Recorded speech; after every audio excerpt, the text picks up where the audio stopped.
Aujourd'hui, c'est le CIC.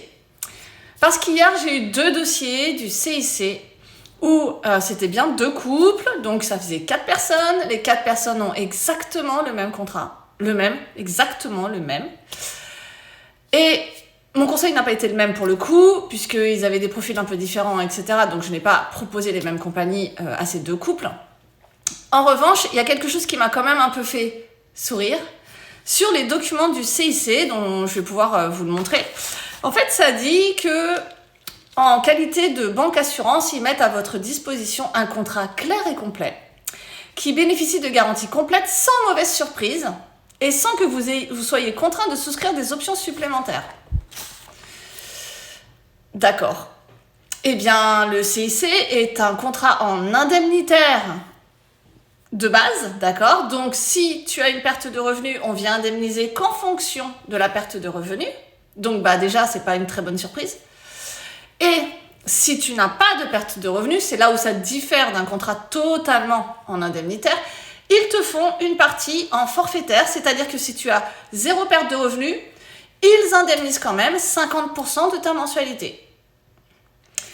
Sauf que si tu avais un contrat en forfaitaire, on prend en compte 100% de ta mensualité. Si tu es en 100% assuré sur le prêt, on prend 100% de la mensualité. C'est pas si tu as une perte ou si tu n'en as pas. Déjà, première chose. Ça, excuse-moi, je trouve ça que c'est... Ah, pardon, mais... ça, c'est une mauvaise surprise. Deuxième chose, tu n'as pas besoin de cocher d'options. C'est dommage du coup.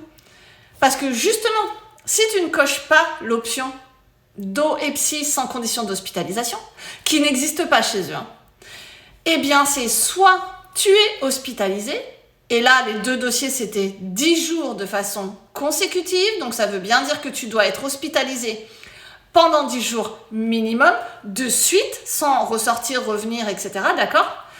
Et après seulement on regardera indemniser. Donc ça, ce qui est dommage c'est que tu ne puisses pas cocher l'option. Mais ils te disent que si effectivement tu ne peux pas être hospitalisé, dans ces cas-là, ils indemniseront quand même. Donc c'est quand même mieux que certains contrats qu'on voit sur le marché où il va rien se passer si tu n'es pas hospitalisé. Eux, ils te disent, dans ces cas-là, on commence à prendre en charge après 6 mois. Donc ta franchise est doublée.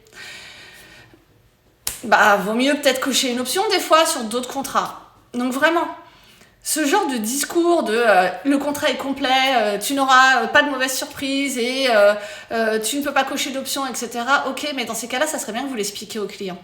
Vraiment.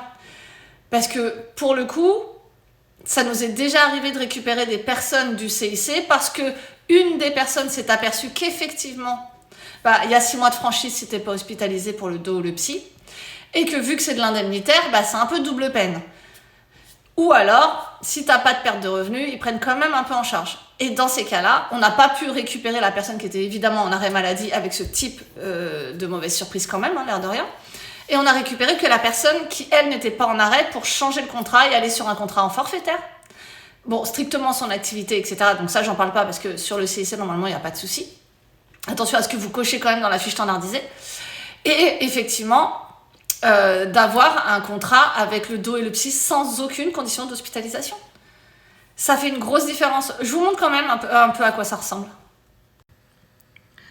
Voilà, donc là, vous pourrez lire, je pense qu'il faudra agrandir, que c'est bien un contrat clair et complet, vous bénéficiez de garanties complètes, sans mauvaise surprise et sans que vous soyez contraint de souscrire des options supplémentaires. Ce qui est un tout petit peu dommage, c'est justement, si on avait l'option à cocher pour le Do et le Psy, et si on pouvait cocher forfaitaire, simplement, mais c'est pas comme ça que le contrat est construit, et du coup, ça se relie sur vos conditions générales, et évidemment sur la fiche standardisée d'information, où ce sera marqué forfaitaire et indemnitaire, les 2 seront cochés. Bonne journée!